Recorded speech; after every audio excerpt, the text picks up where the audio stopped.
Dans la vie, il y a des personnes émotionnelles et d'autres rationnelles.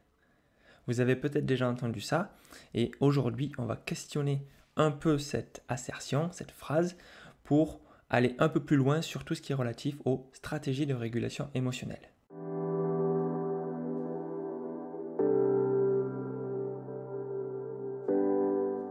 Bonjour à tous et bienvenue pour un nouvel épisode sur la chaîne Aster. Aujourd'hui, après quelques semaines d'absence, parce qu'il a fallu que j'aille prendre du temps pour moi et me reposer pendant ce mois de mai, je vous retrouve pour parler de stratégie de régulation émotionnelle. Alors l'idée, ce sera de voir comment c'est lié à tout ce qui est relatif aux apprentissages, à tout ce qui est relatif à l'autorégulation des apprentissages, c'est-à-dire quand on apprend, comment les émotions peuvent freiner ou accélérer nos apprentissages, peuvent être des auxiliaires, des aides ou au contraire des freins, des obstacles à l'apprentissage. Un des constats qu'on peut dresser, c'est que quand on apprend, on vit des émotions, qu'elles soient négatives ou positives. Pour les émotions négatives, on va avoir tout ce qui est relatif à la peur de l'échec, à ce qu'on peut appeler des fois l'anxiété de performance, donc la peur de rater, un stress plus ou moins diffus et chronique, des phobies scolaires pour les cas les plus graves, et toutes les autres émotions, la colère, la tristesse, le chagrin, tout ce qui peut arriver lorsqu'on est en situation d'apprentissage, notamment à l'école, mais même plus tard dans des formations en tant qu'étudiant ou des formations professionnelles. Et évidemment, il y a aussi tout un lot d'émotions positives avec l'enthousiasme d'apprendre, lorsqu'on est curieux, qu'on a cette motivation et ce désir d'apprendre qui nous font plaisir. Lorsqu'on reçoit une validation sociale, on est bien noté, on est bien évalué, c'est quelque chose qui est très agréable. Et je vous passe sur toute la liste des émotions qu'on peut ressentir, allant de l'excitation à l'euphorie, liées à tout plein de situations d'apprentissage, notamment en contexte social, mais aussi dans des situations plus autonomes, plus individuelles, lorsqu'on est par exemple en auto-apprentissage. Alors toutes ces émotions, elles vont avoir un impact, un rôle dans nos apprentissages qui sera facilitateur ou dégradant, aggravant. La question qu'on va se poser aujourd'hui, ce sera la suivante. C'est qu'est-ce qui, en dehors de la métacognition, c'est-à-dire les stratégies qui nous permettent de réguler notre cognition, nos modes de pensée, où on en est dans notre apprentissage, en dehors de ces stratégies dites métacognitives, est-ce qu'il y a d'autres stratégies, peut-être plus en lien avec les émotions, qui vont nous permettre aussi de réguler nos apprentissages ?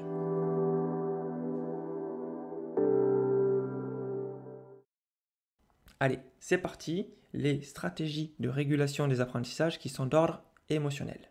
Aujourd'hui, on va voir 3 émotions qui peuvent être impactantes sur nos apprentissages et aussi sur nos performances. Ce sera l'anxiété d'une part, le pessimisme défensif et l'autre stratégie qui sont pendant, qui est l'auto-handicap. L'auto-handicap qui est une forme de prophétie autoréalisatrice par laquelle on va se projeter dans des scénarios où on rate et ces scénarios vont advenir notamment parce qu'on aura arrêté de travailler, de s'entraîner ou parce qu'on aura réduit l'effort pendant la performance qu'on est en train de réaliser.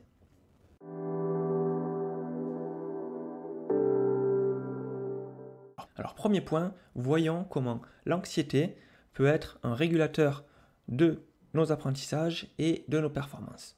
Alors l'anxiété, à première vue, il n'y a rien de bon là-dedans à aller chercher parce que ça nous contraint, c'est quelque chose qui va détourner notre attention et qui va parasiter la réalisation de la tâche. Dans le modèle que je vais vous présenter, les auteurs que j'ai consultés, que je vous mettrai dans la description, ils parlent de l'anxiété comme ayant 2 composantes, une composante psychologique ou cognitive et une composante émotionnelle. La composante cognitive, il l'appelle inquiétude. Alors souvent ça vient des formulations en anglais, donc bon ici on le traduira par inquiétude. Et c'est tout ce qui va être relatif à des projections dans des scénarios catastrophistes, dans des scénarios qui nous mènent à l'échec.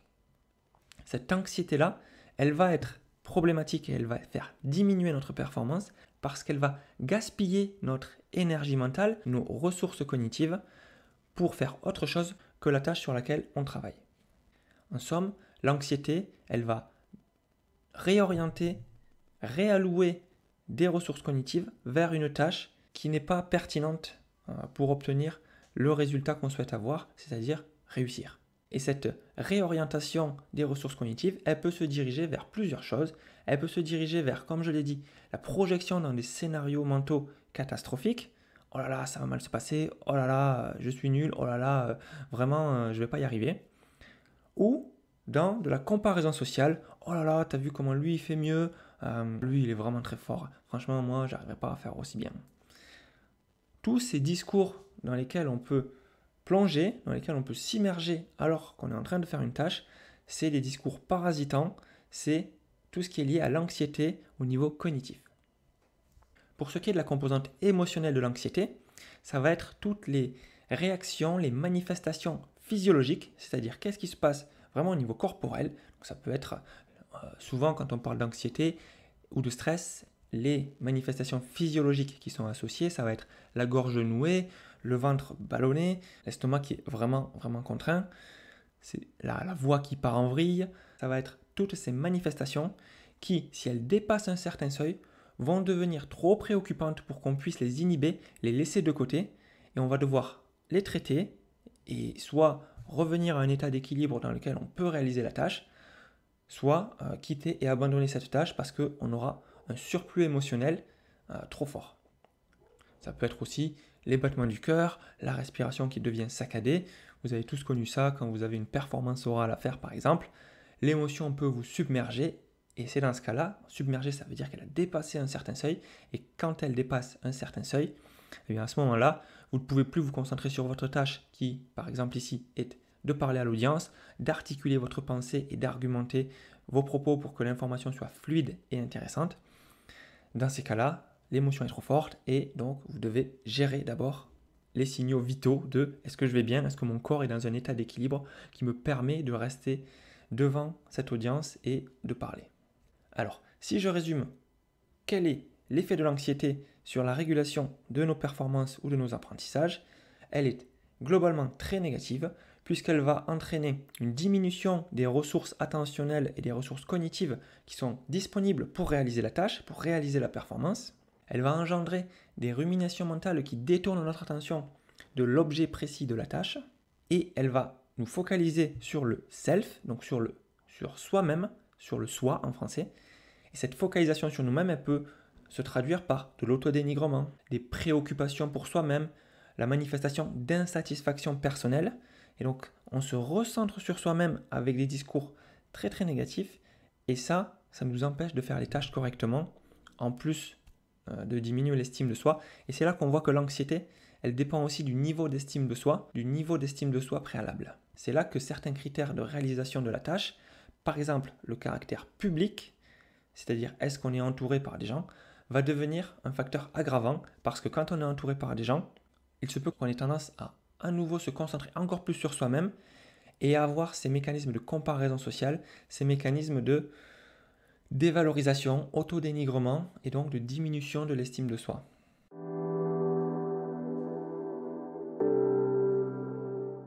Pour ce qui est du craquage sous la pression, bon, vous avez sûrement des exemples dans votre vie personnelle ou professionnelle où vous vous êtes déjà senti « Waouh, j'ai été nul, j'ai perdu mes moyens, ça n'a vraiment pas fonctionné ». Là, on va expliquer un petit peu le phénomène, mais il est très lié à ce qu'on a dit avant sur l'anxiété de performance ou l'anxiété pendant les apprentissages.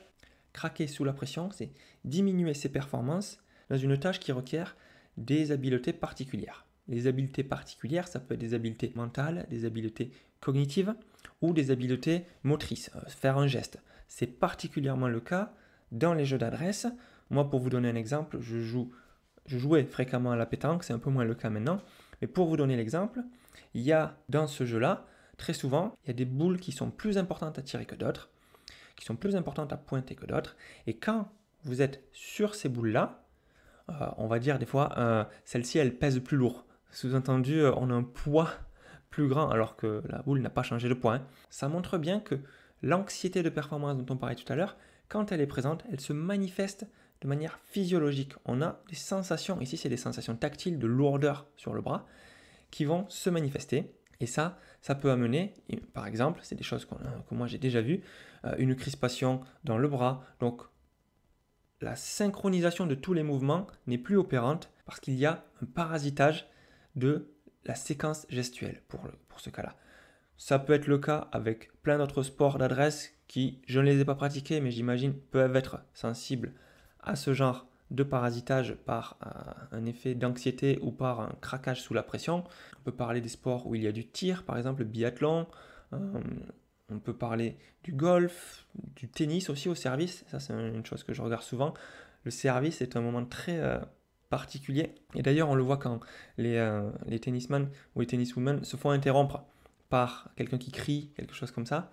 On voit bien à ce moment-là toute l'attention que ça requiert. Et donc, quand on n'est pas concentré sur l'acte qu'on est en train de faire, on rate, on diminue la performance. Encore une fois, quelles sont les situations ou les facteurs aggravants qui vont nous faire craquer sous la pression? Il y en a plusieurs, mais les principales, c'est le contexte public. Il y a du monde autour de nous, ça va favoriser ce sentiment d'anxiété et ces possibilités de craquer sous la pression, parce que ça met en jeu notre réputation, notre valorisation par les autres et notre intégration au sein du groupe. Donc forcément, il y a de l'enjeu, c'est important, et on a possiblement un stress qui va nous amener à craquer sous la pression. Les deux autres stratégies d'autorégulation émotionnelle dont je vais vous parler, j'en ai dit deux mots en introduction, c'est le pessimisme défensif qui est assez lié à tout ce qui est relatif à des réussites malgré des projections dans l'avenir qui sont très très pessimistes, et les stratégies d'auto-handicap qui, elles, vont nous faire projeter dans le futur en mode « je ne vais pas y arriver, ça ne va pas marcher pour moi » et qui vont effectivement aboutir à un échec.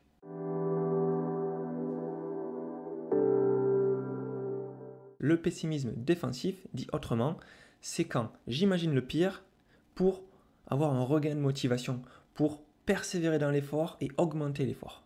Ça, tout le monde n'en est pas capable.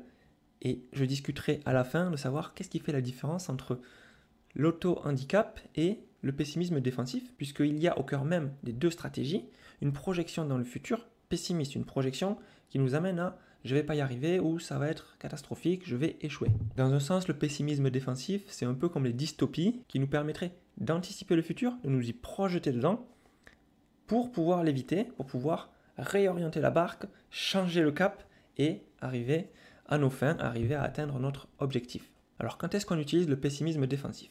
C'est quand on a des situations de prise de risque, quand on a des situations où c'est important pour nous de réussir une action ou une tâche. Donc ça peut être le cas des examens, le cas d'un entretien d'embauche, d'une performance sportive, tout ce qui peut avoir de l'importance pour nous et où on a une prise de risque. Alors pour illustrer le pessimisme défensif, je vais vous relater une expérience qui a été faite par les chercheurs qui ont conceptualisé ce terme et qui ont essayé de le mettre en évidence. Dans cette expérience, ils ont sélectionné des optimistes et des pessimistes. Alors ça, ils ont fait ça sur la base d'un test. Je n'ai pas les détails de ce test, mais on va considérer qu'ils ont à peu près bien fait le job et qu'on va pouvoir s'appuyer sur ces deux types de profils. Ce qu'ils ont essayé de voir, c'est face à un test de raisonnement, dans quelle mesure les encouragements ou l'absence d'encouragement va influencer le résultat ou la croyance de l'individu en sa capacité à réussir. Alors déjà, sur les croyances en leurs résultats, les pessimistes défensifs, ils manifestent toujours des scores plus faibles, en mode on ne va pas y arriver, on va avoir des scores moins élevés que leurs homologues dits optimistes. Et aussi, ils ont des niveaux d'anxiété bien plus élevés, ce qui corrèle avec ce qu'on a dit plus tôt que pour eux, pour les pessimistes défensifs, ça leur permet d'augmenter leur niveau d'énergie ou leur niveau d'anxiété ou de motivation ou de concentration. En tout cas, il y a quelque chose qui augmente qui leur permet de se mobiliser ou de se remobiliser efficacement pendant la réalisation de la tâche. Et alors un fait intéressant, c'est que les pessimistes défensifs, quand ils sont encouragés, ils obtiennent de moins bons scores. C'est un peu comme s'ils perdaient le contrôle sur leur capacité à se projeter, à dire c'est comme ça que ça va se passer. On les encourage, on leur dit vous allez réussir. Normalement, si vous avez ce niveau-là, vous devriez réussir ce test. C'est comme si on les privait un peu de cette capacité à dire non mais c'est moi qui décide, c'est moi qui dis ce qui va arriver ou ce qui ne va pas arriver, je veux anticiper et prédire ce qui va arriver. Et par contraste, en ayant cette attente très très basse, cette attente d'un échec, on peut se dire qu'ils favorisent leur satisfaction personnelle puisque ils ont une attente très très très très basse, ils se disent qu'ils vont échouer, donc s'ils réussissent, c'est très bien, ils auront un gap, une différence entre leur attente et leur résultat réel, leur résultat effectif très important. Et si ils échouent, c'était à peu près prédit, donc il n'y a pas de problème, je savais que ça allait arriver, quoi. Ce sera ce qu'on verra dans les stratégies d'auto-handicap, mais qui amènent d'autres choses, d'autres comportements qui sont un peu problématiques.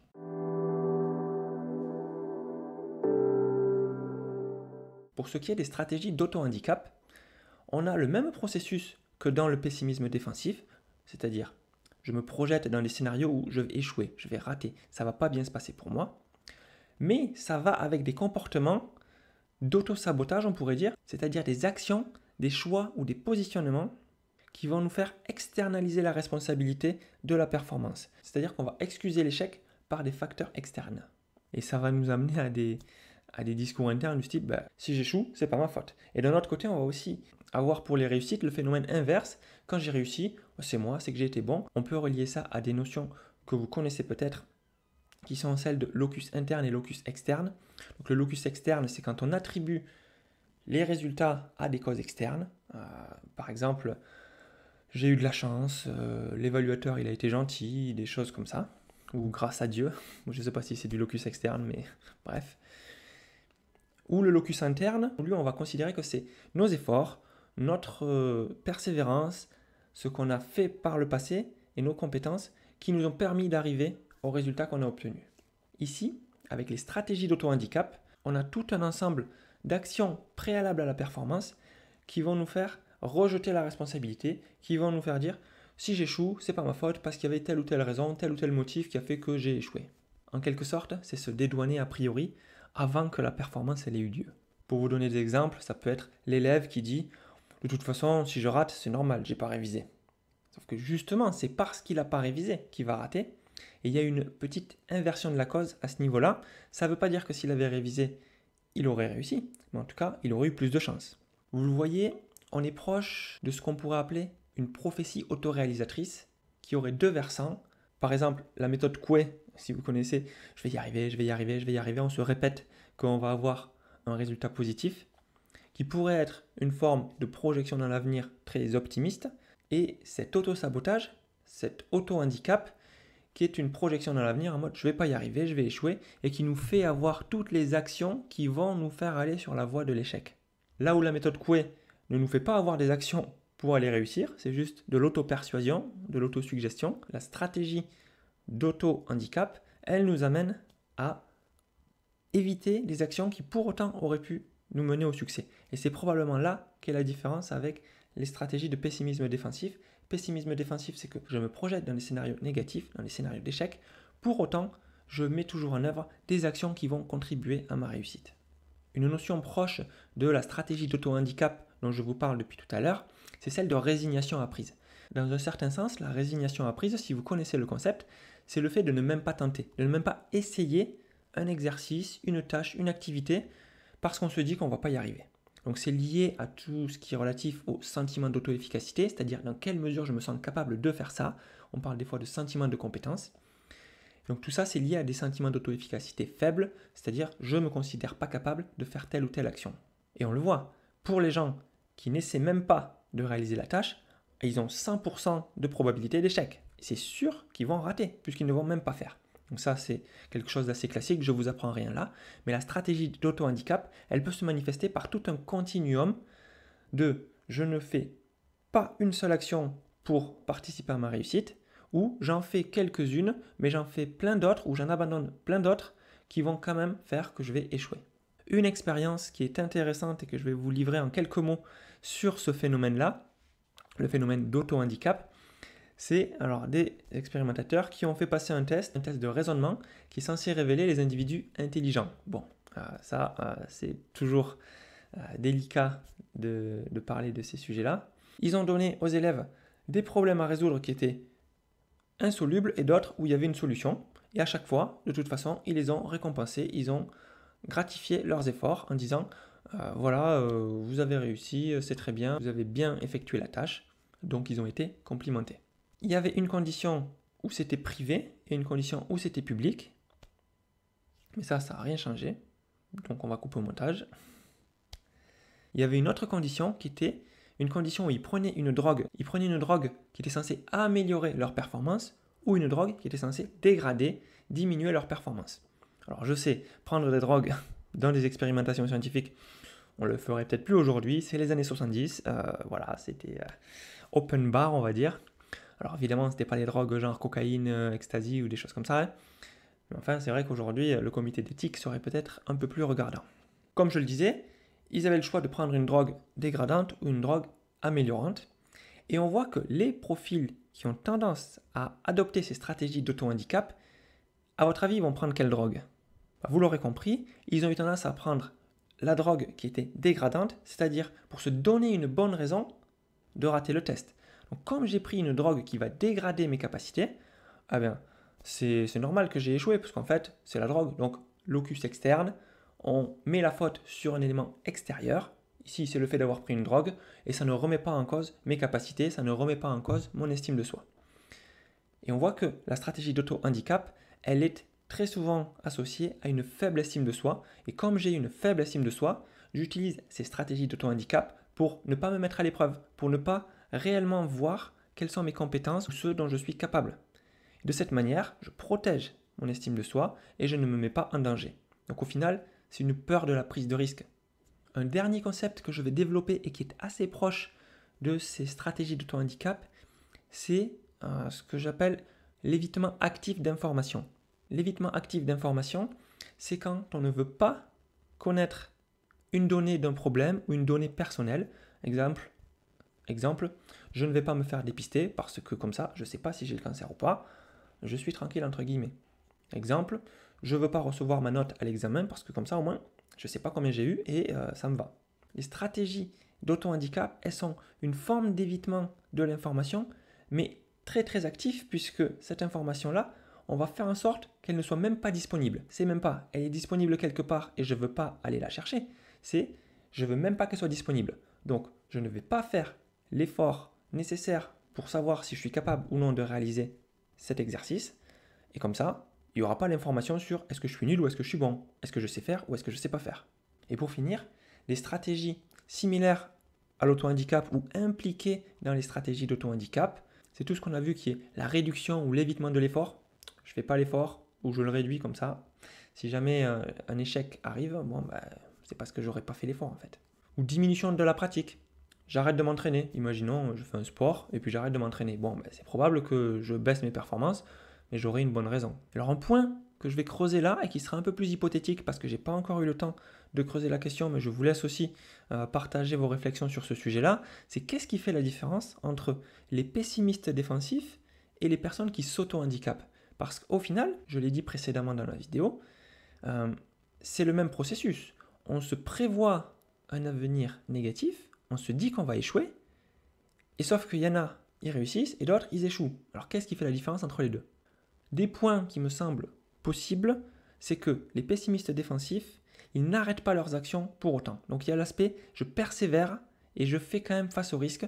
C'est qu'une stratégie mentale pour augmenter mon niveau d'implication, augmenter mon niveau d'énergie pendant la tâche. Probablement aussi, les pessimistes défensifs, ils ont cette activité de projection dans un échec, donc de mise d'une attente faible, de manière très ponctuelle. Ils ne vont pas l'avoir tout le temps et ils vont quand même arriver à se mobiliser et à focaliser leur attention au bon endroit, au bon moment. Sinon, à un moment donné, c'est plus possible qu'ils y arrivent. Là où l'auto-handicap, lui, il désengage, il empêche l'action, il empêche les comportements qui vont mener au succès, qui vont mener à la réussite. Et un autre critère qui est probablement inhérent aux personnes qui s'auto-handicapent, c'est qu'ils n'ont pas la capacité ou l'énergie ou les ressources pour avoir cette réaction d'orgueil qui est peut-être opérante chez les personnes qui ont une stratégie de pessimisme défensif. Donc vous l'avez vu, il y a pas mal de stratégies de régulation émotionnelle qui vont nous amener à performer mieux ou moins bien. On a vu beaucoup de stratégies qui mènent à des diminutions de la performance. Et dans ce sens-là, on peut dire que les émotions, elles sont souvent pas nos meilleurs amis pour réussir des performances. Pour autant, on a vu qu'il y en avait une, le pessimisme défensif, qui peut mener à des réussites, même si on n'en comprend pas bien les mécanismes. Ce que je vous ai expliqué aujourd'hui, ça vient d'un site qui s'appelle les 101 théories de la motivation, qui a été élaboré et construit par Fabien Fenouillet, qui travaille sur la motivation et tout ce qui est en lien avec l'autorégulation de l'apprentissage. Donc je vous le mettrai aussi en description si vous voulez aller le consulter. En attendant, j'espère que ces différents concepts vous auront aidé à y voir plus clair. Et on se retrouve pour de prochaines vidéos. Comme d'habitude, vous likez, vous partagez, vous vous abonnez si jamais vous jugez que ça en vaut la peine. Moi, ça me fait toujours plaisir de recevoir un petit compliment, une gratification. Ça me permet de me maintenir dans l'effort, même si personnellement, j'ai plus un locus interne et je pense que c'est mes efforts qui vont me faire aboutir à des réussites. Mais enfin, ça fait jamais de mal d'avoir des sollicitations extérieures positives. Je vous dis à bientôt. Ciao.